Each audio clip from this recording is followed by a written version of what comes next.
برونتو اف ام. برونتو اف ام، صوتك سابق بخطوة.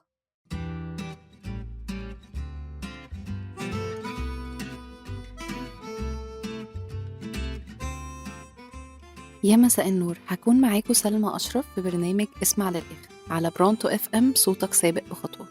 وموضوع حلقتنا النهاردة عن إنك تحب تدير حياتك بنفسك ولا تختار إن حد يبقى مديرك. وخد بالك، كل واحد لما بيختار إنه يدير شيء ده بيكون نابع من شخصيته وطباعه ومعتقداته هو، فأكيد بنسبة كبيرة مش هتكون مناسبة ليك.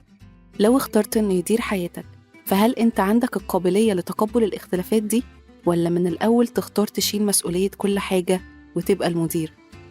وهنقرأ دلوقتي أول رسالة معانا من لبنى. لبنى بتقول: أختار أدير حياتي بنفسي لأني بكره فكرة التحكم.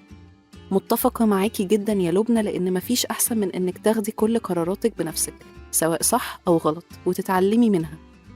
أيمن بيقول: أكيد أختار حد يدير حياتي، على الأقل هريح دماغي شوية. واضح يا أيمن إنك عندك ضغوط كتير محتاج ترتاح منها، وأكيد أنت مش لوحدك.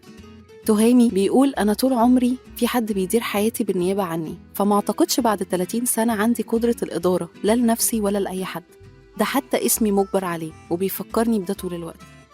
حاسة إنها مش بالسن، أنت لو فعلا عاوز تغير ده فأنت تقدر تاخد القرار وتبتدي تعتمد على نفسك في القرارات.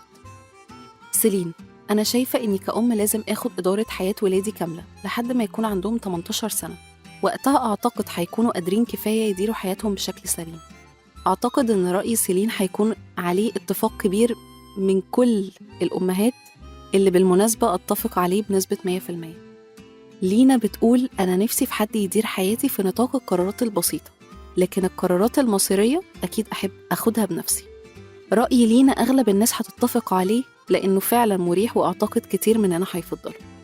وآخر رسالة معانا من ناصر بيقول: مش مقبول أسمح لحد يدير حياتي، بالعكس أنا اللي بدير حياة الناس اللي حواليا. أقدر أقول إن رأي ناصر أغلب الرجالة هيتفقوا عليه.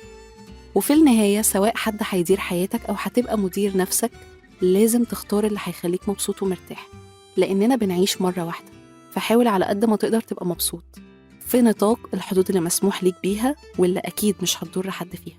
وفي النهاية، أتمنى يكون موضوع حلقة النهاردة عجبكم، واستنوني في الحلقة الجاية وموضوع جديد. كنت معاكم سلمى أشرف وبرنامج اسمع للآخر.